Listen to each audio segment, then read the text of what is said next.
This conference will now be recorded.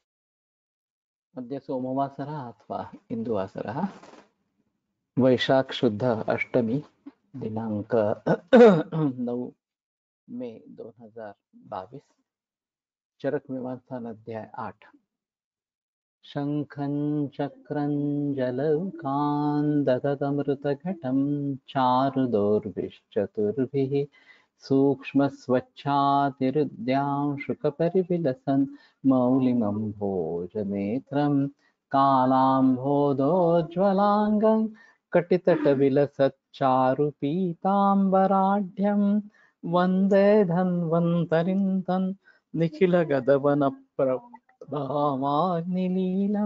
प्रौढदावाग्निलीलं ब्रह्मणो हि समारब्धा मात्रेयाद्येषु पूजिताम् अस्मदाचार्यपर्यन्तां वन्दे गुरुपरम्पराम् आयुर्वेदरतं वन्दे माधवाख्यं महागुरुम् आयुर्वेदामृतं सर्वं शिष्येभ्यो यः प्रदत्तवान् द्रष्टाज्ञानी दृष्टकर्मा कृतकर्मा तथैव च अध्यापको विश्वश्रेष्ठो महान् संशोधकस्तथा गुणैरेतैः समुदितैः यत्कार्यं प्रतनोति सः समृद्ध्यर्थं हि कार्यस्य वयं नु प्रयतामहे सरस्वत्यै नमो यस्याः प्रसादात् पुण्यकर्मभिः बुद्धिदर्पणसङ्क्रान्तं जगदध्यक्षमीक्षते आत्रेयं प्रथमं वन्दे आयुर्वेदजगद्गुरुम् आयुर्वेदामृतं सर्वं गृहीत्वा हि सुरेश्वरात् अग्निवेशादिकेभ्यो यत् प्रयच्छत् मुनिसत्तमः प्रथमं तन्त्रकर्तारम् अग्निवेशं नमाम्यहम्।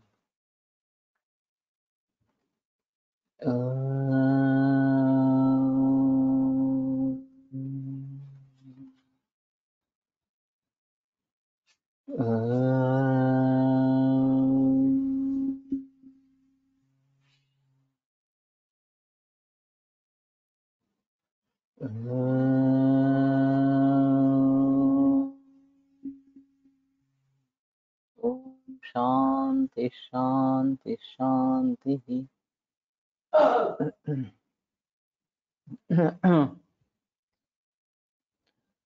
इमानि खलु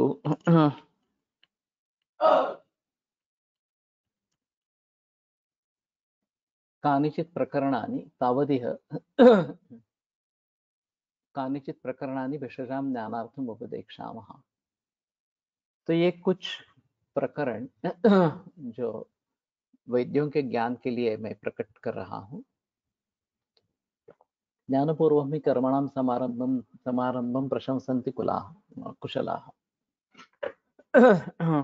तो इसके बारे में मैंने बहस किया था कि कुशल लोग जो है वो ज्ञानपूर्वक ही कर्म का आरंभ उसकी प्रशंसा इस प्रकार से करते हैं। ज्ञात्वा ही कारण करण कार्य योनि कार्य कार्यफल अनुबंध देश काल प्रवृत्ति उपाया सम्यक अभिनिर्वर्तमानः कार्याभिनिर्वृतौ इष्टफलानुबंधं कार्यम अभिनिर्वर्तयति अनतिमहता यत्नेन कर्ता। तो ये सभी सूत्र बहुत ही महत्वपूर्ण इस प्रकार के हैं। एक मैंने एक बार कारपोरेट प्रवचन ये एक सेमिनार में सुना था। ब्राह्मण व्यावसायिक संघ इसका एक यहाँ पे हुआ था और उसमें कारपोरेट प्रवचन इस प्रकार से एक व्यक्ति ने पेश किया था और उसका कहना था कि रामदास जैसा कोई गुरु नहीं है। रामदास ने जो बातें कही है दासबोध में वो अभी के सभी जो मैनेजमेंट के बारे में जो भी कुछ सिखाया जाता है उससे भी बढ़कर है। तो हमें दासबोध से सीखना चाहिए ऐसा उसका कहना था। तो मैं भी मानता हूँ कि ये पढ़ने के बाद मैनेजमेंट के लिए ये सबसे अच्छा तरीका है और ये कम से कम सभी लोगों को सिखाया जाए, बाकी लोगों को भी इसके बारे में बताया जाए तो ज़्यादा अच्छा रहेगा। तो कारण करण कार्य योनि कार्य कार्यफल अनुबंध देश काल प्रवृत्ति उपाय इनके सभी के बारे में सम्यक अभिनिर्वर्तमान कि जिसको भलीभांति ज्ञान इस प्रकार का हो गया है, कार्याभिनिर्वृत्तौ इष्टफलानुबंधम कार्यम अभिनिर्वर्तयति, अनतिमहता यत्नेन कर्ता। और फिर कार्य के लिए प्रयास करता है, तो इष्ट फलानुबंधम, उसको जो फल चाहिए, इष्ट फल जो है वो दीर्घकाल उसको मिलता है, और अनतिमहता यत्नेन कार्यम अभिनिर्वर्तयति, और ज्यादा कष्ट न उठाते हुए कार्य की सिद्धि कर लेता है करता जो है वो। तो इन सभी भावों को भली भांति जानकर फिर किसी कार्य में प्रवृत्त ये होना है। ज्यादातर ऐसा होता है कि परिस्थिति हमें बेबस कर देती है किसी कार्य को स्वीकार करने के लिए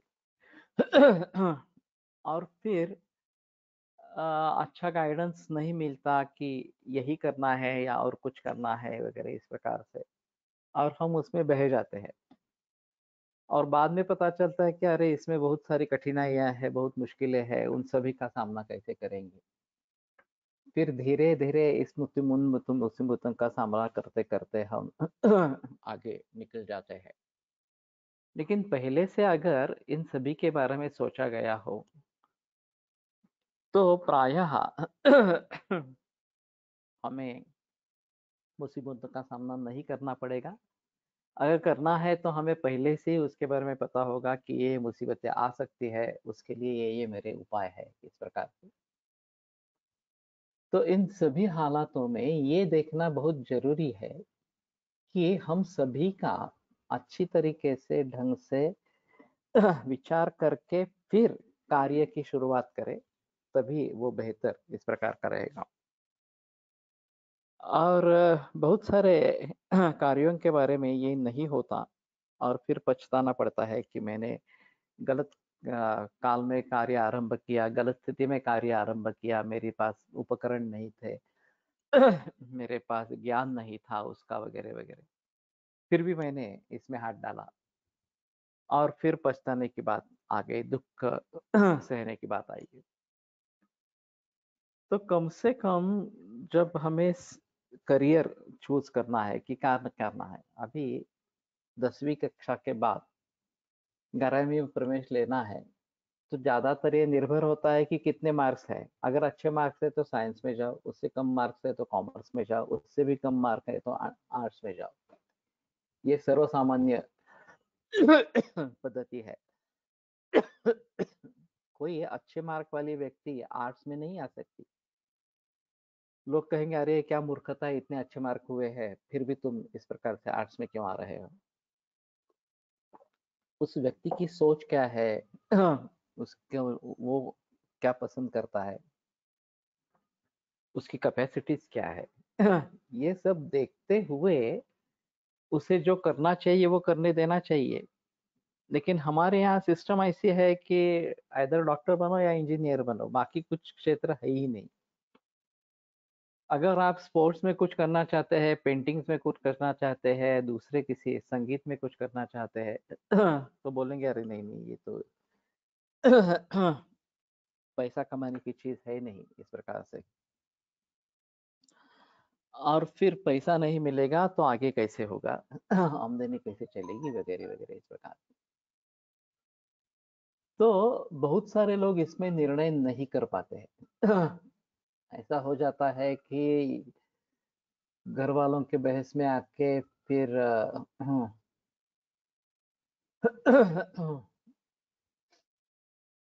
ये अच्छा लग रहा है इसलिए ये चुन लिया मैंने, और फिर बाद में पता चलता है कि अरे नहीं मैं नहीं कर पा रहा हूँ इसमें, और ये मुझे नहीं करना चाहिए था इस प्रकार से।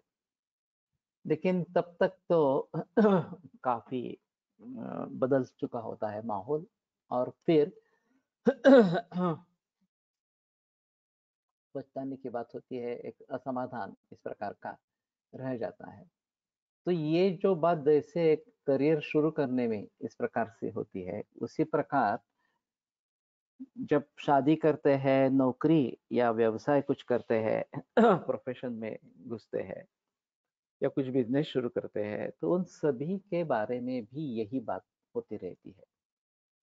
कि अगर सोच समझकर आप निर्णय कर रहे हो तो ही निर्णय अच्छा होने की और हमें पछतावा न करने की इस प्रकार की स्थिति रहेगी। नहीं तो बहुत सारे लोगों में जब इस प्रकार के मुसीबतें सामने आने लगती है और अगर उसमें से रास्ता निकलता नहीं है, कोई मार्ग सूझता नहीं है, तो बड़ी दिक्कत वाली बात इस प्रकार की हो जाती है। लेकिन ऐसा भी है उसमें कि बहुत बड़े-बड़े कार्य इन सभी दिक्कतों के, मुसीबतों के बावजूद भी अच्छी तरीके से पूरे हुए। हमारा त्रिस्कंद कोश का कार्य है, मुझे तो कुछ पता नहीं था कि क्या करना है, कैसे करना है। सर ने सिर्फ बताया था कि ये त्रिस्कंद है, तो उनकी जानकारी सब ग्रंथों में से इकट्ठा करनी है। 3 कोश बनाने हैं, हेतु कोश, लक्षण कोश और औषध कोश, और उसके आधार पर डायग्नोस्टिक ट्रीटमेंट सॉफ्टवेयर बनाना है। लेकिन एक्चुअली क्या करना है, कैसे करना है इसके बारे में कुछ भी पता नहीं था और अचानक सर का देहांत हो गया। तो ये सारी ज़िम्मेदारी मुझ पर आ गई और हमारे लिए 2 तरीके की समस्या थी। एक तो इसके लिए चंदा कैसे इकट्ठा करना ये बहुत बड़ी समस्या थी। क्योंकि शुरुआत तो हमने यूजीसी के डेवलपमेंट ग्रांट्स से शुरू की थी। फिर पता चला कि ये बहुत ही बड़ा काम है, तो हमने मेजर रिसर्च प्रोजेक्ट के लिए यूजीसी में अप्लाई किया। तो उन्होंने कह दिया कि इसके लिए सीसीआरएस से अलग बॉडी है, आप उन्हीं से संपर्क करें। सीसीआरएस को कहने करने पर उसने कह दिया कि हमारे पास पैसे नहीं है। बस एक लाइन में जवाब दे दिया कि वी डोंट हैव फंड्स। तो बड़ी दिक्कतें आई इसमें। तो ये काम कैसे चलाना, चंदा कैसे इकट्ठा करना, ये एक बात थी। और दूसरी, जो हमारे साथ लोग काम करने वाले थे, उनको कैसे हम बना के रखेंगे, उनको जाने कैसे नहीं देंगे इस प्रकार से। क्योंकि ये तो काफ़ी देर चलने वाला इस प्रकार का काम था और जिन लोगों ने फैसला ले लिया और ये छोड़ के प्रैक्टिस में चले गए, उन्होंने अच्छा खासा नाम किया, बहुत पैसा कमाया प्रैक्टिस में। जो इसमें रहे, मेरी भी हालत ऐसी ही रही कि मैं केवल शाम में प्रैक्टिस करता था, तो प्रैक्टिस में बढ़ोतरी हुई ही नहीं इस प्रकार से। तो कहने का तात्पर्य अर्थ ये है सबसे बड़ी मुसीबत काम कैसे करना है यही मालूम नहीं था। तो बाद में मैं समझता हूँ ये गुरु कृपा है कि मुझे ये लक्षण कोश का स्ट्रक्चर मैंने सोच लिया, मुझे वो अचानक समझ में आया और फिर उसके आधार पर हेतु कोश, औषध कोश बने। मुझे उस समय में लगा कि ये अगर हम पहले से ही त्रिस्कंद के बारे में अलगता से सोचते, तो बात अलग होती, जो मैंने प्रातिपदिक कोश के बारे में की। तो 3-3 डाटाबेस बनाने की ज़रूरत नहीं है, एक ही डाटाबेस में काम हो जाएगा इस प्रकार। लेकिन आफ्टर थॉट है और लक्षण कोश वगैरह का कार्य मैंने किया है, इसलिए ये विचार मेरे मन में आया। नहीं तो ये आने की मुश्किल इस प्रकार की थी। तो कहने का तात्पर्य अर्थ ये है कि जब ये मुसीबतें आई तब भी मैं वहाँ पे डट कर रहा टीम अवी में। बहुत बार मैं फ्रस्ट्रेशन में आ गया था कि अब मुझे छोड़ देना चाहिए वगैरह इस प्रकार से, लेकिन सिर्फ एक बात थी कि ये मेरे गुरु का कार्य है और मुझे पूरा करना है। सिर्फ इसी विचार से मैं वहाँ पे रहा और फिर कार्य पूरा होने के बाद ही वहाँ से बाहर निकल पड़ा। तो कहने का तात्पर्य अर्थ ये है कि इस प्रकार के कार्य को भली-भांति समझकर क्या-क्या उसमें हो सकता है, कैसे हो सकता है, ये जो 10 कारण बताए गए हैं, ये 10 भाव बताए गए हैं, उन सभी का विचार करके ही इस प्रकार के कार्य में प्रवृत्त होना चाहिए था, जो हुआ नहीं। हम डायरेक्टली उसमें घुस गए और फिर काफ़ी दिक्कतें उसमें आ गई। तो ये नहीं अगर होना है, तो हमें बहुत ही सजग रहना पड़ेगा और अच्छी तरीके से सोच समझकर काम करना पड़ेगा। ये बात अहम इस प्रकार की रहेगी। तो ये दशविध जो परीक्षा भाव है वो हमें पहले ही उसकी परीक्षा करनी है और फिर आगे कार्य में जुड़ जाना है। तत्र कारणं नाम यत् तत् तत् यत् करोति स एव हेतु स कर्ता।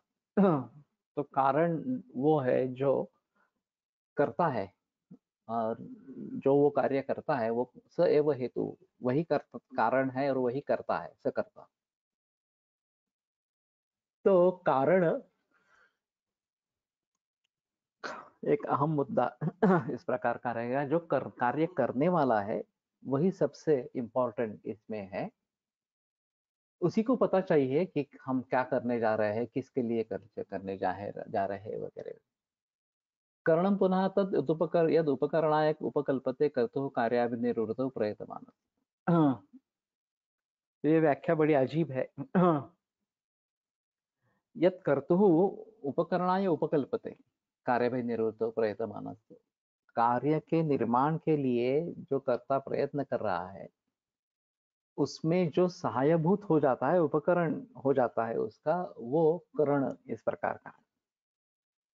आगे मुझे कुछ करना है, कुछ नट बोल्ट खोलना है, और मेरे पास पाना या स्क्रू ड्राइवर नहीं है। तो अगर मैं चम्मच लेकर भी ये काम करता हूँ, तो ये चम्मच मेरे लिए उपकरण इस प्रकार का हो जाएगा। ये जो बड़े-बड़े अस्पताल है, ससुन रुग्णालय, ताराचंद रुग्णालय वगैरह, चैरिटेबल ओपीडी जहाँ पे चलती है, वहाँ जो चिकित्सक बैठते हैं, उनको कुछ भी दवाई के बारे में वो पूछेंगे तो कहेंगे नहीं है, अवेलेबल नहीं है, अवेलेबल नहीं है। लिस्ट में होती है लेकिन अवेलेबल नहीं है। और कुछ अलग ही दवाइयाँ होती हैं अवेलेबल, जो कोई प्रयोग में नहीं लाते। तो सिर्फ त्रिफला, त्रिकट्टू वगैरह से काम चलाना पड़ता है। बाकी कुछ दवाइयाँ है ही नहीं इस प्रकार से। और पंचसूत जैसी दवाइयाँ बहुत मात्रा में उपलब्ध है। शेंडे सर ने देखा कि पंचसूत दवा बहुत मात्रा में है, तो उन्होंने ईएनटी में कफ प्रधान अवस्था है तो उसमें पंचसूत का प्रयोग शुरू कर दिया। तो यदि उपकरणाय उपकल्पते कर्तुः कार, वैसे पंचसूत बहुत बड़ी दवा है। बहुत महत्वपूर्ण दवा है और शक्तिशाली दवा है, लेकिन कोई दूसरा इस्तेमाल नहीं कर रहा है, पड़ी रही है वहां पे, तो ठीक है, उसी को ले लेंगे इस प्रकार से। तो करण क्या क्या हो सकता है? मुझे बंबई जाना है और मेरी कार ठीक नहीं है, तो क्या क्या ऑप्शंस है? रेलवे से जा सकते हैं, बस से जा सकते हैं, ओला करके जा सकते हैं, तो दूसरे किसी की सहायता ले सकते हैं। तो जो भी इस प्रकार में हमारा उपकरण बन जाएगा, वो हमारे मदद में आएगा, वो करण है, इस प्रकार का साधन इस प्रकार का है। तो हमें देखना है कि हमें कार्य के बारे में सजग होना है, और उस कार्य के लिए जो भी कारण है उसका प्रयोग करना है। इसमें एक साध्य शुचिता और साधन शुचिता देख कभी-कभी ये मुद्दे उपस्थित किए जाते हैं। जो हमारा कार्य है वो अच्छा ही होना चाहिए, उसमें कोई संदेह की बात नहीं। शुद्ध पवित्र कार्य होना चाहिए। अब बात ये हो सकती है कि मुझे आयुर्वेद का प्रचार प्रसार करना है। मुझे छात्रों में आयुर्वेद जगाना है, ये कार्य मैं करना चाहता हूँ। साधन क्या हो सकते हैं? तो लेक्चर्स दे दो, ये एक बात हो सकती है। क्लिनिक चलाओ, क्लिनिक में छात्रों को संबोधित करो, ये एक बात हो सकती है। कॉलेज में ज्वाइन हो जाओ, कॉलेज में छात्रों को संबोधित करो, ये बात हो सकती है। लेकिन ये टेक्नोलॉजी अभी है कि आप घर बैठे बैठे जो छात्र अपने अपने घरों में हैं, उनको उनकी तरफ आप पहुंच सकते हैं, और उनको ये वेबिनार के तरीके से ज्ञान दे सकते हैं। तो ये भी एक अहम मुद्दा इस प्रकार का है। अब हितरुषि विजय महाराज साहब का यह कहना था कि ये इलेक्ट्रॉनिक का प्रयोग करना ही नहीं है। उनका कहना था कि तुम 10 छात्रों को निर्माण करो जो तुम्हारे साथ में रहेंगे, तुम्हारे नजदीक रहेंगे, और उनको मूल ग्रंथों से पढ़ाते रहो। ये 10 छात्र जब अच्छी तरीके से बन जाएंगे तो वो और 100 छात्रों को पढ़ाएंगे, वो 100 छात्र 1000 छात्रों को पढ़ाएंगे, वगैरह वगैरह। इस प्रकार से इस कल्पना का विस्तार करो।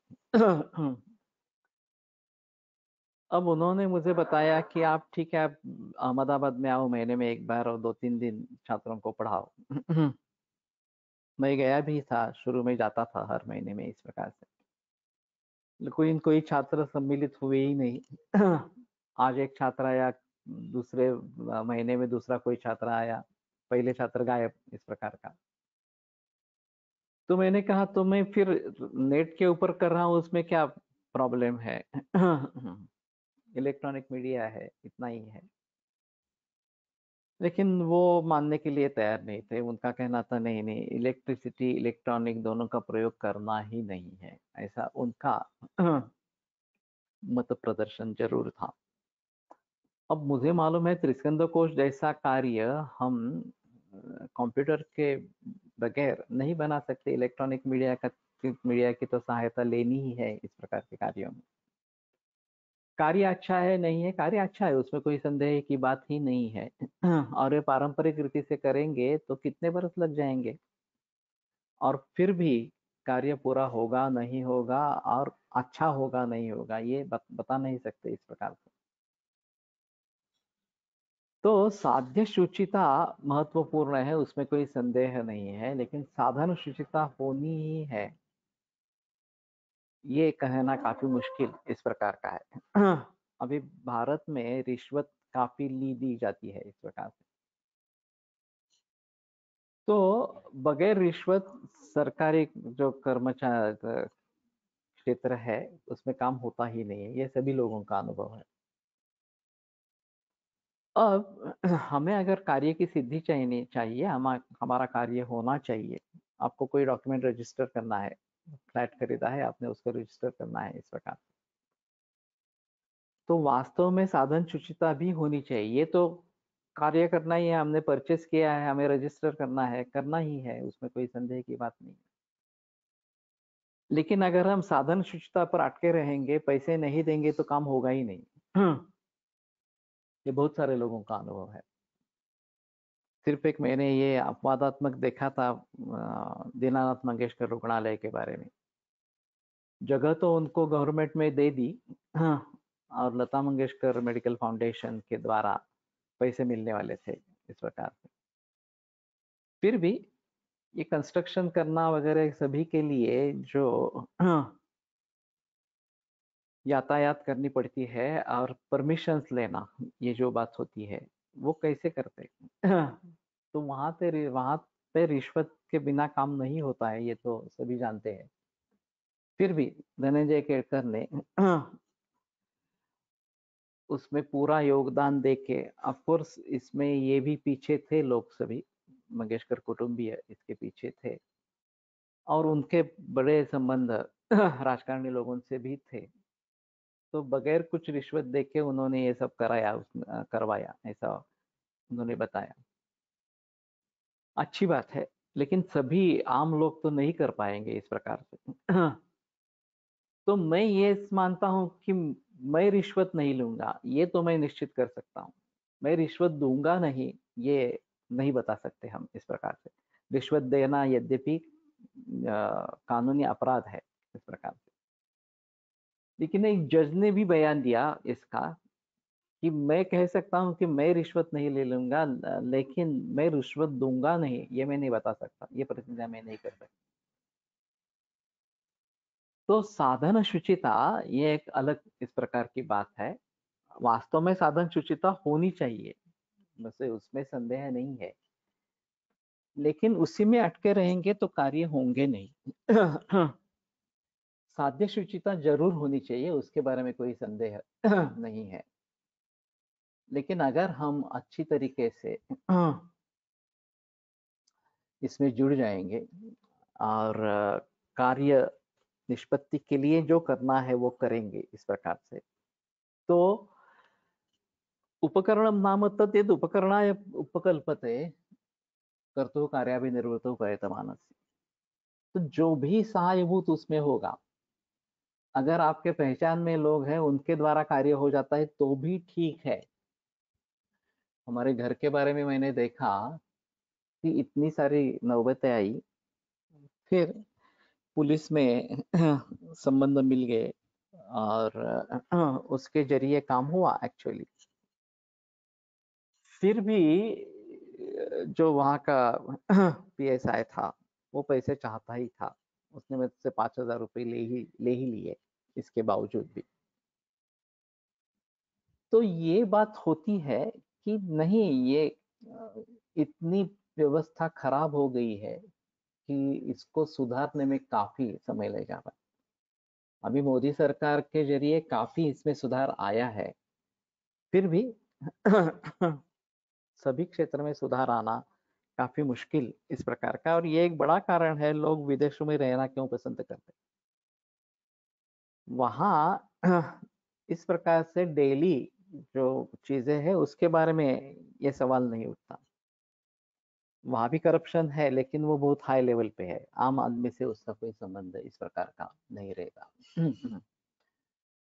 तो जो उपकरण है, उस उपकरण के बारे में हमें थोड़ा सजग होना चाहिए, और जो भी उपकरण के रूप में हमें प्राप्त हो, उस उपकरण का सहारा लेना है। कार्ययोनिस्तु सा या विक्रियमाणा कार्यत्वम् आपद्यते। एक अहम चीज है कि उपादान कारण जिससे कार्य बनेगा, ये कार्य योनि है इस प्रकार का। जैसे मिट्टी मिट्टी है, वो कार्य योनि है घट की, या सुवर्ण कार्य योनि है अलंकार का, या पत्थर कार्य योनि है किसी मूर्ति का। तो जिसमें परिवर्तन होके उसका कार्य में रूपांतर हो जाता है, वो कार्य योनि है। तो हमारे हिसाब में कार्य योनि जो है दोष वैषम्य इस प्रकार के, वो आगे भी बताएंगे इसके बारे में। और उस कार्य योनि से लेकर हमें स्वास्थ्य बिल्कुल अलग इस प्रकार का कार्य निर्माण करना है। हम पत्थर को लेकर मूर्ति बनाते हैं, सुवर्ण लेकर अलंकार बनाते हैं, काफी ठीक है। लेकिन बिल्कुल विपरीत स्थिति है कार्य योनि की, और फिर उनमें उनमें से कार्य निष्पन्न करना है। जैसे हालांकि की जो स्थिति है आयुर्वेद एडमिशंस की, किन छात्रों में हमें काम करना है, जिन छात्रों में आयुर्वेद का नाम कभी सुना भी नहीं है, जिन छात्रों में संस्कृत कुछ भी पढ़ा नहीं है, अंग्रेजी मीडियम में पढ़े हुए हैं इस प्रकार से, जिनमें घर की कोई बैकग्राउंड नहीं है आयुर्वेद के बारे में, कि आयुर्वेद की दवाई ले रहे हैं या आयुर्वेद का कोई फैमिली मेंबर है वगैरह वगैरह, इस प्रकार से इस प्रकार के छात्र को आयुर्वेद छात्र बनाना, वैद्य बनाना, अच्छा बनाना, ये कार्य योनि और कार्य काफी अलग है। तो इस प्रकार की कार्य योनि को लेकर आयुर्वेद का वैद्य बनाना ये बहुत ही मुश्किल कार्य इस प्रकार का है। और उस जमाने में कोल्हटकर सर ने ये निश्चय कर लिया कि अगर आयुर्वेद को आगे बढ़ाना है तो हमें छात्रों को निर्माण करना पड़ेगा, वैद्यों को निर्माण करना पड़ेगा, और ये बिल्कुल विपरीत स्थिति में है। तो ऐसी हालात में ये परिवर्तन कैसे लाएंगे? एक तो आयुर्वेद के बारे में रुचि निर्माण होना बहुत जरूरी है। आयुर्वेद के बारे में, अनुभवों के बारे में ज्ञान होना या अनुभव होना खुद, ये बहुत जरूरी है। और बिल्कुल गलत सोचने वाले, बिल्कुल अलग तरीके से सोचने वाले, इस प्रकार के छात्रों को लेकर आगे बढ़ना ये बहुत ही मुश्किल इस प्रकार का काम था। फिर भी उन्होंने निश्चय कर लिया और उस रास्ते पर चल पड़े। तो उसी प्रकार से शिवाजी महाराज का कार्य भी अद्भुत है। कार्य योनि जो है, जो हिंदू समाज इस प्रकार से भयभीत था कि अगर हम मुस्लिम सल्तनत के खिलाफ कुछ करेंगे तो बर्बादी होगी हमारे घर की, हमारे परिवार की। लोग मारे जाएंगे इस प्रकार से। इस प्रकार की स्थिति को लेकर लोगों को इकट्ठा करना, उनको स्वराज्य की प्रेरणा देना और उसके मुताबिक कार्य करवाना। तो ये काफी मुश्किल इस प्रकार का कार्य है। और मुझे अभी याद नहीं है पक्का। किसी के साथ युद्ध चल रहा था और सामने एक मराठा सरदार बहुत ही अच्छे तरीके से युद्ध कर रहा था मुसलमानों के तरफ से। मुझे लगता है पासलकर, बाजी पासलकर। तो महाराज ने उसको रोका और उसका आह्वान किया कि तुम्हारे पास इतना सारा कौशल्य है, युद्ध का कौशल्य है, तुम बहुत बड़े वीर हो, तो उस पक्ष में क्यों हो, हमारे पक्ष में आ जाओ। तुम्हें हमारे साथ जुड़ जाना चाहिए, तुम मुगलों की तरफ से क्यों हो? बाजी प्रभु देशपांडे का ही है। मैंने सोचा बाजी पासलकर, ठीक है। और फिर वो महाराज के पक्ष में आ गया। और अगर बाजी प्रभु देशपांडे है तो पावन की लड़ाई बहुत फेमस है इसके बारे में। तो इन प्रकार के छात्रों को आयुर्वेद छात्र में कन्वर्ट करना, वैद्य में कन्वर्ट करना, ये बहुत मुश्किल काम था। उसी प्रकार से इस प्रकार के समाज को स्वराज्य स्थापना के लिए कन्वर्ट करना, ये बहुत मुश्किल काम था। लेकिन ये भी बात है कि शिवाजी महाराज बहुत अच्छे शासक थे, तो बहुत सारे मुसलमान भी उनके सैन्य में थे। ऐसा नहीं था केवल हिंदुओं का सैन्य था, ऐसा नहीं था। और वो अपने खुशी से उसमें थे। बीच में एक कोल्हापुर में मुस्लिम लोगों ने एक यात्रा चलाई थी शिवाजी महाराज का जय जयकार करते हुए, इस प्रकार से कि वो हमारे भी शासक थे, इस प्रकार से। तो ये उनके प्रति आदर है समाज में। तो कहने का मतलब ये है कि इस प्रकार की कार्य योनि अगर बिल्कुल विपरीत इस प्रकार की है, तो भी हमें अगर कार्य सिद्ध करना है, तो मुश्किलें ज्यादा रहेगी, ये तो मालूम है इस प्रकार से। अगर कार्य योनि अनुकूल हो तो एक अलग बात। इस प्रकार अभी थोड़ी अनुकूलता आ रही है इस प्रकार के कार्य योनि में, छात्रों को बनाने में, इस प्रकार से। लेकिन उस जमाने में तो ये बहुत डिफिकल्ट इस प्रकार का था। और इसी तरीके से बहुत सारे लोगों ने जो बिल्कुल विपरीत इस प्रकार की कार्ययोनि है, उसमें आगे कदम रखा। और फिर भी जिसके बारे में हम सोच भी नहीं सकते हैं, इस प्रकार के कार्य का निर्माण किया कार्य योनि को लेकर। कार्यं तु दत्त यस्य अभिनिर्वृत्तिम अभिसंधाय कर्ता प्रवर्तते। तो कार्य क्या है? वो कार्य है जो जिसकी अभिनिर्वृत्ति के लिए, जिसके निर्माण के लिए कर्ता प्रवर्तते, कर्ता प्रवृत्त होता है। अगर मेरा कार्य नई संविधा निर्माण करना है, मेरा कार्य छात्रों को संबोधित करना है या वैद्यों को बनाना है इस प्रकार से, तो ये जो उद्दिष्ट है हमारा, उससे हमें कभी दूर नहीं होना चाहिए कि बस मुझे इसमें काम करना है, ये काम करना है इस प्रकार से। और फिर उसके अनुषंगिक जो भी कार्य करने पड़ेंगे वो हमें करने हैं। मुख्य कार्य जो है उसको ध्यान में रखते हुए अनुषंगिक कार्यों को करते रहना चाहिए। तो ये सुबह का वाचन, ये उस कार्य का एक अनुषंगिक भाग इस प्रकार का है। गुरुकुल चलाना, ये उस कार्य का एक अनुषंगिक भाग इस प्रकार का है। और सभी संहिताओं को इकट्ठा करना, सभी संहिताओं से प्रातिवेदिक कोश में एंट्री लेना वगैरह वगैरह, एक उसका अनुषंगिक कार्य है।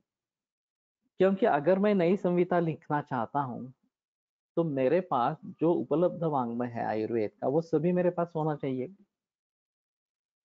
कहीं मैं डुप्लीकेशन मत करूँ या फिर वही बात दोहराने की कोशिश मत करूँ। तो अभी तक की जानकारी क्या है? अभी तक का ज्ञान क्या है? जितने ग्रंथ हैं, उन सभी ग्रंथों से जो भी उपलब्ध होंगे, उन सभी ग्रंथों से जो जानकारी है, वो मेरे पास होनी चाहिए, इसलिए प्रातिपदिक कोश का निर्माण है। उसके आधार पर डायग्नोस्टिक ट्रीटमेंट सॉफ्टवेयर बनेगा, डिसीजन सपोर्ट सिस्टम इस प्रकार की बनेगी, एक अलग बात हुई। लेकिन उसका मूल उद्देश्य जो है, वो सभी ग्रंथों की जानकारी मुझे डिजिटल फॉर्म में चाहिए, जो मैं अच्छी तरीके से समझ सकूं, और फिर उसके आधार पर नया क्या करना है, नया क्या लिखना है, ये मैं सोच सकूं। क्योंकि जब तक मुझे पता नहीं है कि मेरे पास क्या है, तो मैं आगे क्या करूंगा इसके बारे में। तो प्रातिपदिक कोश की नींव जो रखी गई, वो दृष्टि से लिखी गई, उसमें एक दूसरा भी कार्य था कि मैं आयुर्वेद को समझना चाहता था। आयुर्वेद को कैसे समझेंगे? मूल ग्रंथों के आधार पर। और फिर मुझे चरक संहिता में उसका उत्तर मिल गया कि सामान्यांचे विशेषांचे गुणान द्रव्याणि कर्मच समवायांच तज्ञात्वा।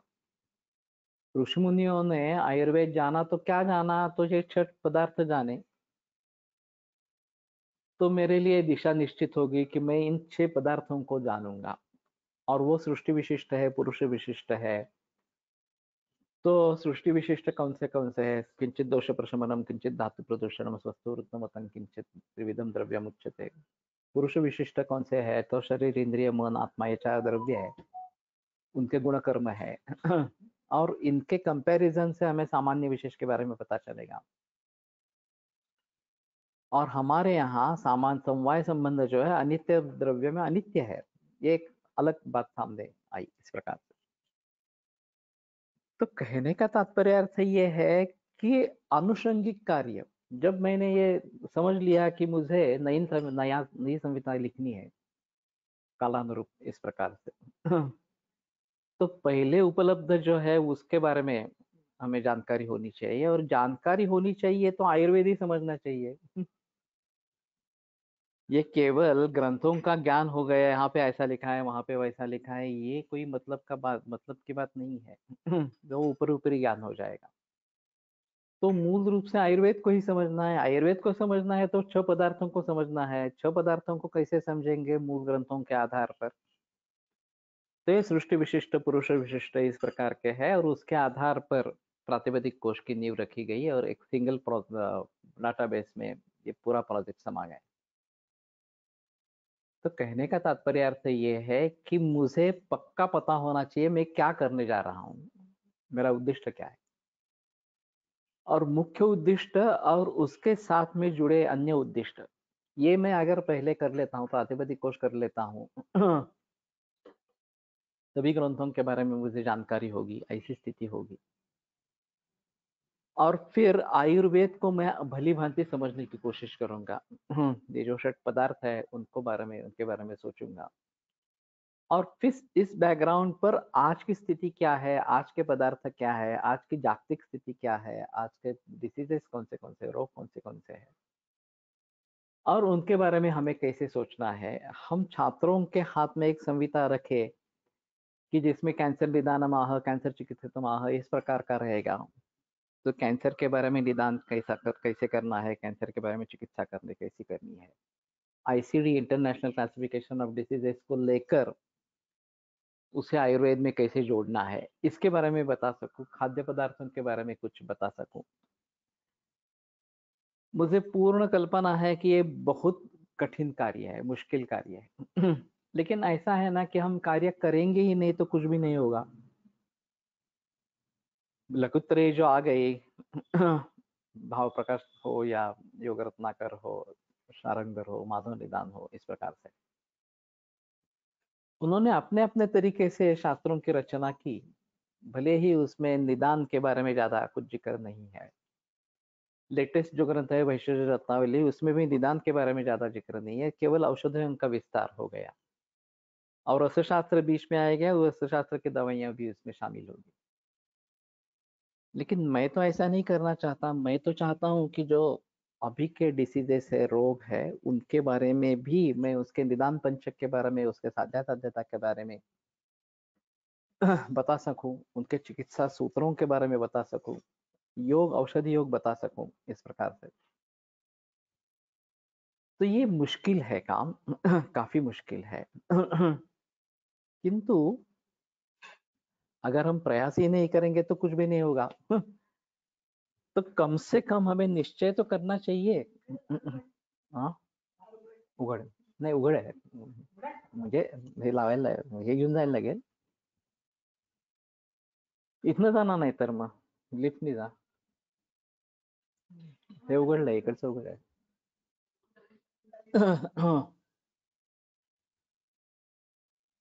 तो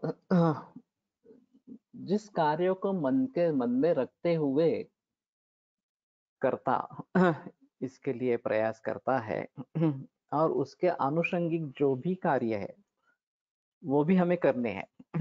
छोटे-छोटे कार्य रहेंगे लेकिन वो करने हैं इस प्रकार से। और मूल जो कार्य जिस कार्य के लिए प्रवृत्ति की है वो तो होना ही है। उसके बारे में कोई संदेह इस प्रकार की बात नहीं है। तो ये अगर हमने निश्चित रूप से करना है, निश्चयाचे महाबळ तुका म्हणे हेची फळ। अगर हमारा दृढ़ निश्चय है तो निश्चित होगा, वही फल है, इस प्रकार से तुकाराम कहते हैं। तो मेरे मन में स्पष्टता होनी चाहिए, मैं क्या करने जा रहा हूँ, किस प्रकार का कार्य मैंने आरंभ किया है। कार्यफलं पुनः तत् यद प्रयोजनाकार्याभिनिवृत्तिरिष्यते। तो कार्यफल क्या है कि जिसके कारण ये कार्य के निर्माण के बारे में हम सोच रहे हैं। हालांकि स्थिति कैसी है कि कैंसर बहुत तेजी से बहुत विश्व भर में बढ़ रहा है और कुछ लोग काम करने वाले हैं अपने अपने तरीके से उसको जीतने की कोशिश करने के लिए या मरीजों को ट्रीट करने के लिए। लेकिन इसमें एक वाक्यता नहीं है, गहराई में विचार नहीं है, सर्वांगीण विचार नहीं है। कुछ बातें मैंने सोच ली, उसके आधार पर मैंने आरंभ कर दिया। हीरक भस्म का प्रयोग करना है, हीरक भस्म करना आरंभ कर दिया इस प्रकार से। लेकिन पूरे तरीके से रोग को ध्यान में रखते हुए संक्षेपतः क्रिया योगो निदान परिवर्जनम, निदान परिवर्जन कैसे करें, ये बात नहीं सामने आ रही इस प्रकार से। साध्य सिद्धत्व का निश्चय कैसे करेंगे, ये बात सामने नहीं आ रही। और मानो कि असाध्य है, फिर भी बेटर क्वालिटी ऑफ लाइफ कैसे मिलेगी, इसके बारे में सोच नहीं है, उसके बारे में भी प्रयास करने पड़ेंगे। तो कहने का तात्पर्य अर्थ ये है कि किस कार्य के लिए हम किस प्रयोजन से इस कार्य में जुड़ गए हैं। तो मेरा प्रयोजन स्पष्ट है कि अभी के जो छात्र है आयुर्वेद के, उनको भली भांति इन चीजों का, जैसे प्राचीन ग्रंथों में रोगों के बारे में बताया गया है, ज्वर, रक्त पित्त, अतिसार वगैरह के बारे में, उसी प्रकार से आज के रोगों के बारे में छात्रों को जानकारी हो। अब जो रोग ग्रंथों में वर्णित है, आईएचडी है जैसे इस्चेमिक हार्ट डिसीज और मायोकार्डियल इंफार्क्शन हो जाता है, ये कहाँ पे ग्रंथों में वर्णित है? नहीं है। तो आज ग्रंथों में वर्णित जो हृदरोग है वो प्राणहर नहीं बताया गया इस प्रकार से, महारोगों में भी इसका निर्देश नहीं है, महागद में इस प्रकार से। तो उस जमाने के महागद अलग थे, अब हमें सोचना पड़ेगा कि आपके जमाने के महागद कौन से होंगे इस प्रकार से। और उसमें कैंसर हृदरोग तो होनी ही है, और आज के जो कैंसर और हृदरोग है वो तो होनी ही है। तो हमें पता होना चाहिए कि किस कार्य के लिए, किस प्रयोजन से मैं ये कार्य कर रहा हूँ। तो छात्रों को ये आसानी होनी चाहिए कि आज के जो रोग है उनके बारे में उन्हें निदान पंचक के बारे में पता चले, उन्हें अवस्थाओं के बारे में पता चले, साध्यासाध्यत्व के बारे में पता चले, चिकित्सा सूत्रों के बारे में पता चले और आगे चलकर दवाइयों के बारे में पता चले। सभी होगा नहीं होगा ये अलग इस प्रकार की बात है। लेकिन कुछ कदम तो आगे चल जाएंगे अभी की जो स्थिति है उससे कुछ कदम तो आगे चल जाएंगे, और वो भी अच्छा है। अगर इस प्रकार से भी हम कर पाते हैं तो भी थोड़ी तरक्की इस प्रकार की होगी। तो मेरे ध्यान में प्रयोजन क्या है ये सुस्पष्ट है, और उसी प्रकार की सुस्पष्टता जो भी कार्य करने जा रहे हैं उनके बारे में मन में होनी चाहिए। अब ऐसा है कि अगर पूरे भारत भर में मुझे पहुंचना है, केवल भारत भर में नहीं पूरे विश्व भर में मुझे जाना है, तो टेक्नोलॉजी की सहायता ले लो। कार्यफल क्या अपेक्षित है कि सभी छात्र आयुर्वेद के कहीं भी हो, भारत भर में हो या विदेशों में हो, उन तक ये जानकारी पहुंचे इस प्रकार से। तो अगर मैं केवल मराठी में करता तो ये जानकारी केवल महाराष्ट्रीय लोगों तक सीमित रहती।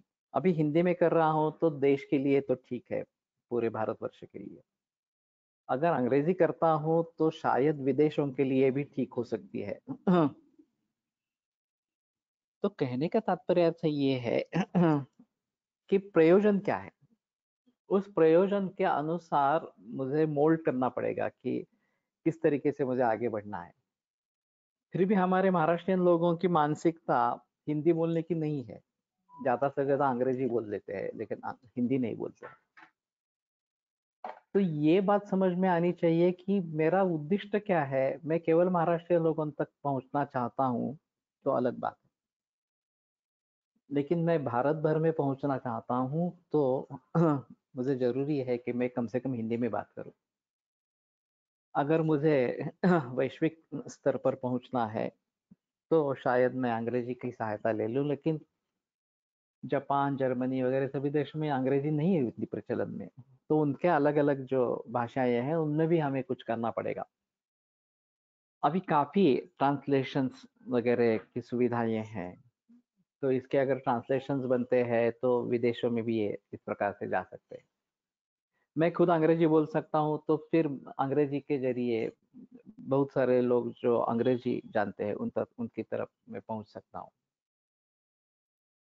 तो प्रयोजन क्या है ये ध्यान में रखते हुए किसी भी कार्य को आरंभ करना है। अनुबंधः खलु सः यः कर्तारम् अवश्यम् अनुबध्नाति कार्याद् उत्तरकालं कार्यनिमित्तः शुभः वापि अशुभः वा। तो अनुबंध ये दीर्घकालीन फल इस प्रकार का है जो कर्ता को निश्चित रूप से प्राप्त होता है, अनुबंध हो जाता है उसका कार्याद् उत्तर कालम, कार्य के बाद, कार्य निमित्त, और वे कार्य के जरिए निर्माण होता है शुभा वापि अशुभा भावा। और ये शुभ और अशुभ दोनों प्रकार का हो सकता है। हम अच्छा कार्य कर रहे हैं तो शुभ भाव ही निर्माण होने चाहिए, लेकिन ऐसा नहीं होता है। उसके साथ में अशुभ भाव भी जुड़ने लगते हैं जिनके ऊपर हमारा कंट्रोल नहीं रहता। अगर मेरा बहुत महत्व बढ़ गया मेरे क्षेत्र में इस प्रकार से, तो उसकी असूया मत्सर करने वाले भी लोग बढ़ जाते हैं। अरे ये कौन इस प्रकार का आदमी है, इस प्रकार का ये बताने जा रहा है, बता रहा है वगैरह वगैरह। और ये मेरे छात्रों में से भी हो सकते हैं कि नहीं नहीं सर गलत कर रहे हैं, ये बात सही नहीं है, इस प्रकार से नई संहिता लिखना गलत है, ये हो ही नहीं सकता, इस प्रकार का कार्य हो ही नहीं सकता वगैरह वगैरह इस प्रकार से। और फिर वो अपप्रचार करते रहेंगे कि नहीं ये बराबर नहीं है, उन्होंने ये नहीं लिखा, वो नहीं लिखा वगैरह वगैरह इस प्रकार से। इसके बारे में बहस होनी चाहिए थी। तो मैं मानता हूँ कि किसी भी कार्य के बारे में उसकी प्रशंसा करने वाले और उसकी निंदा करने वाले दोनों तरीके से लोग हो सकते हैं। अपने अपने अपनी अपनी सोच है हर एक की, अपना अपना अनुभव है, अपना अपना ज्ञान है, और उसके आधार पर वो निंदा करेंगे, स्तुति करेंगे, ये मालूम नहीं इस प्रकार से। तो फिर भी ये बातें समझकर भी मुझे कार्य करना है। ऐसा नहीं होगा कि अरे ऐसी स्थिति होगी तो मैं क्यों काम करूं, फिर भी लोग मुझे कोसने वाले हैं तो मैं क्यों काम करूं, निंदा करने वाले हैं तो क्यों काम करूं इस प्रकार से। तो ऐसी बात नहीं है। अगर आप समझते हैं कि कार्य बहुत अच्छा है और इसमें समाज का भला होने वाला है, आयुर्वेद क्षेत्र का भला होने वाला है, तो चाहे कोई भी किसी भी प्रकार से कहे, तुम्हें तुम्हारा हौसला नहीं टूटना चाहिए, तुम्हें उससे अलग नहीं होना चाहिए, तुम्हें करना ही चाहिए इस प्रकार से। तो ये अनुबंध जो है वो अवश्यम अनुबंधात, कि निश्चित रूप से उस कर्ता को लिप्त हो जाता है, और वो शुभ अशुभ दोनों तरीके से हो सकता है। ऐसी ही बात नहीं कि केवल शुभ ही होगा, अशुभ भी भाव हो सकता है। और हमें पता भी नहीं चलता कि लोग इस प्रकार से क्यों सोच रहे हैं। मैंने ऐसा क्या उनका बिगाड़ा था। तो ज्ञानेश्वर ने कहा है एक जगह कि एक तरी वो भी अनुभवावी। कम से कम एक जो सूत्र है, श्लोक है, उसका अनुभव लेवे। तभी कोई उसके बारे में बता सकता है ज्ञानेश्वरी कैसी है, क्या है, इस प्रकार। लेकिन ज्ञानेश्वरी जब लिखी गई उस समय में भी उसको विरोध करने वाले विद्वान थे कि ये केवल ब्राह्मणों में सीमित होना ज्ञान चाहिए, संस्कृतज्ञों में सीमित ज्ञान है, वो क्यों तुम लोगों के लिए प्रदर्शित कर रहे हो, जो जिन्होंने कुछ संस्कृत पढ़ा नहीं है। उनके लिए तुम क्यों कर रहे हो इस प्रकार से। फिर भी उनको विश्वास था, नहीं, ये कार्य पूरे वैश्विक समाज के लिए अच्छा है, इस प्रकार के लोग होंगे तो भी मैं करूंगा इस प्रकार से। और फिर काफी बहस उस समय जमाने में भी हुई थी इस प्रकार से। तो हमें समझ लेना है, किसी के ऊपर इस प्रकार की निंदा करना आसान है, काम करना बहुत मुश्किल है। जब कोई व्यक्ति त्रिस्कंद कोश का कार्य देखते हैं तो पहली रिएक्शन आती है, तुमने संस्कृत में क्यों किया, इसे अंग्रेजी में करना चाहिए था। तो मैं उनको कहता हूँ, आप करिए ना, आपके लिए खुला है, बिल्कुल करिए आप, और हम जरूर उसकी प्रशंसा करेंगे। जो हुआ है उसके बारे में कुछ भी नहीं कहते हुए उसकी प्रशंसा के बारे में तो छोड़ दो, लेकिन ये नहीं हुआ है, ये अंग्रेजी में होना चाहिए था, तो ये अंग्रेजी में नहीं किया तुमने, ये बराबर नहीं किया, वगैरह इस प्रकार। तो इस प्रकार की बातें होती रहती है, तो मैं समझता हूँ कि इस प्रकार से निंदा करना बहुत आसानी है। किसी के ऊपर इस प्रकार से आरोप लगाना ये बहुत आसान है, लेकिन कार्य करना बहुत मुश्किल है। और जो कार्य करेगा वही समझेगा कि उसमें श्रम कितने हैं, उसमें कठिनाइयाँ कितनी है, वगैरह वगैरह बारे में। हमारे यहाँ एक दंडवते करके थे डोंबिवली में, उन्होंने पदकोश का कार्य आरंभ किया था। और फिर मुझे खड़ी वाले वैद्य से पता चला कि वो पदकोश का कार्य कर रहे हैं और तुम डुप्लीकेशन कर रहे हो उस कार्य का। तो मैंने सोचा कि ठीक है, एक बार उनसे मिल तो लेते हैं क्या है करके। तो मैं उनके घर पहुंचा, डोंबिवली में रहते थे। तो मैंने देखा तो कार्य अद्भुत था उनका, उसमें कोई संदेह की बात नहीं थी।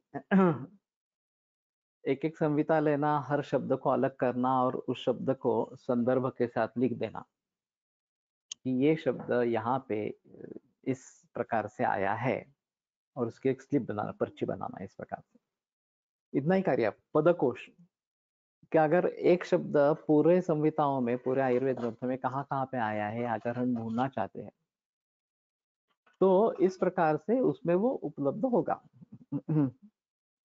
आगे इतना ही करना था उनको, आगे कुछ नहीं करना था। तो मैंने कहा, तो इसका कोई फायदा नहीं है इस प्रकार से करने से। और बाद में पता चला कि हाइडेलबर्ग यूनिवर्सिटी ने ये प्रातिपदिक कोश पहले ही बना कर रखा है।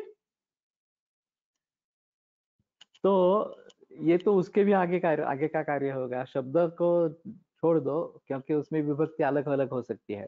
वातेन, वातस्य, वातात, ये सब अलग अलग रहेंगे इस पदकोश में। सुप्तिंगंतम पदम तो सुबंत तिंगंत पद में समाविष्ट हो जाएंगे। लेकिन अर्थवद धातुर प्रत्यय प्रातिपदिकम, ये जो प्रातिपदिक है वो वात एक ही रहेगा, वो ज्यादा बेहतर ऑप्शन है। लेकिन फिर भी आगे उससे क्या करना है, केवल ये मालूम होगा कि ये पद यहाँ पे आया है, इस प्रकार से इतना ही, यह शब्द, ये मूल शब्द यहाँ पे आया है, इतना ही ज्ञान ज्ञान होगा। वैसे वैदिक कंकॉर्डेंस वेदशास्त्रोत्तेजक सब, वेदशास्त्रोत्तेजक ने वैदिक संशोधन मंडल ने किया है। और जो पहले उपलब्ध था 1920 का था, उसके बाद में अभी ये फिलहाल 2000 साल में वैदिक कंकॉर्डेंस का कार्य पूरा हुआ तिलक महाराष्ट्र विद्यापीठ के जरिए वैदिक संशोधन मंडल के, और मुझे पक्का याद नहीं है, वैदिक संशोधन मंडल से ही किया हुआ है शायद, लेकिन टीमोवी का भी उसमें कुछ रोल था। लेकिन वेद को पढ़ने वाले कौन है, वैदिक कंकॉर्डेंस को पढ़ने वाले कौन है, ये एक अलग बात इस प्रकार की रहेगी। तो हमें केवल कौन सा शब्द कहाँ पे है इससे कुछ पता नहीं चलेगा, उसके कुछ फायदा नहीं होगा। उस शब्द का संबंध किस अन्य पदों से है, ये हमारे लिए जानकारी महत्वपूर्ण है, जो हमने तिस्कंद कोश में या प्रातिपदिक कोश में इकट्ठा की है। तो उनको मैंने कहा कि इसका कोई फल नहीं है आगे जाकर, और अगर आप इसको करना चाहते हैं तो कंप्यूटर पे करिए। इस प्रकार से मत करो, मैन्युअली मत करो। तो मुझे गुस्सा हो गए मुझ पर, वो बोले तुम समझते नहीं हो मेरे कार्य को, मेरा कार्य कितना महान है। तो मैंने कहा मैं भली भांति समझता हूँ, तुम 7-7 घंटे रोज काम कर रहे हो, 21 बरस काम कर रहे हो ये। उन्होंने सीसीआरएस में काफी बार प्रयास किया, लेकिन सीसीआरएस ने उनको कुछ भी नहीं किया। तो आयुर्वेदिक शब्दकोश ज्यादा अच्छा है, वैदिक शब्द सिंधु ये भी है, वाचस्पत्यम ये भी है। लेकिन आयुर्वेदिक शब्दकोश ज्यादा अच्छा है। तो मैंने बोला कि ठीक है, आप एक काम करिए। आप कौन सा अध्याय कर रहे हैं अभी? तो बोले शारंगधर शुरू करने वाला हूँ। आपको कितने दिन लगेंगे कि अध्याय करने के लिए? वो बोले 1 महीना लगेगा। तो मैंने कहा ठीक है, आप 1 महीने में तैयार हो जाइए, तैयार ये करके, और मैं अपने तरीके से कंप्यूटर के आधार पर करूंगा, और फिर हम दोनों मिलते हैं 1 महीने के बाद और कंपैरिजन करते हैं। तैयार हो गए। तो मुझे तो 2 दिन लगे कंप्यूटर के आधार पर बनाने के लिए। और मैंने वो पूरा कर लिया। हर शब्द को अलग कर लिया, उसको संदर्भ लग दिया, क्या है इस प्रकार के। पहुंचा उनके घर। दोनों ने भी तैयार रखा था, तो स्लिप्स बना के रखी थी सभी। तो मैंने कहा देखो, ये तुम्हारा काम 1 महीने का और ये मेरा 2 दिन का काम। तो वो आश्चर्यचकित हो गए कि इतने जल्दी ये काम हो सकता है। और मैंने कहा इसमें कोई भूल भी नहीं रहेगी, क्योंकि ये कंप्यूटर के थ्रू हुआ है, तो भूल होने की चांसेस इस प्रकार के नहीं है। तो फिर मान गए। और फिर बोले कि फिर भी ये काफी महंगा है कंप्यूटर। मैंने कहा आपने जितने बरस इसमें डाले हैं, आपने जो काम किया है, वो उससे भी बहुत ज्यादा महंगा है।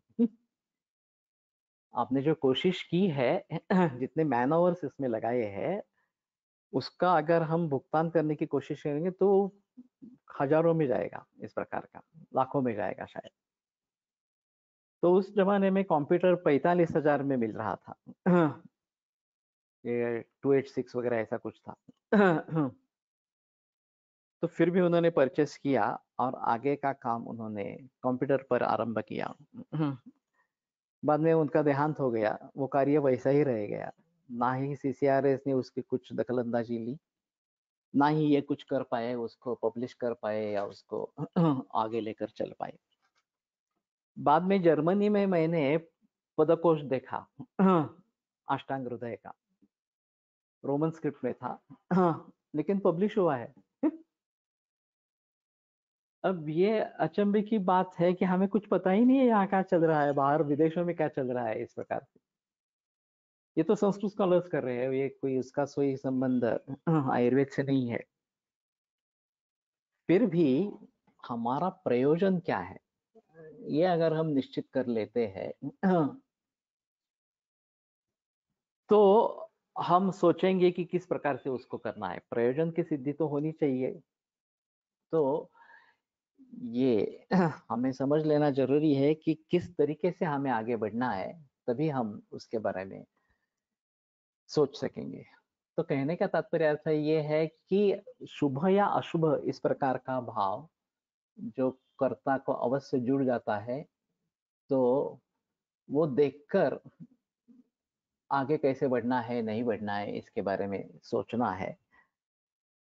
और अशुभ भाव भी प्राप्त होते हैं, ये भी ध्यान में रखना है। ऐसा नहीं होगा कि सभी लोग प्रशंसा करने वाले रहेंगे। तो इसकी निंदा करने वाले भी लोग रहेंगे ही, और ये बात हमें ध्यान में अच्छी तरीके से रखनी है। ठीक है, आज रुकते हैं, कल आगे बढ़ेंगे।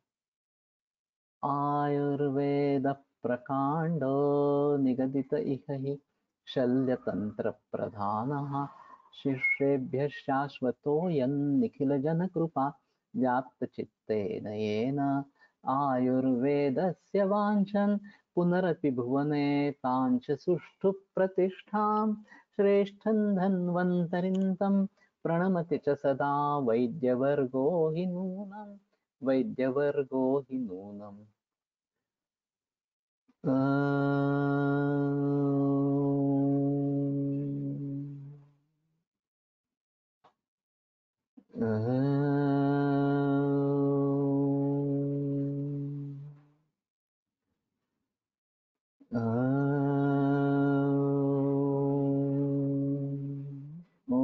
शान्ति शान्ति शान्तिः।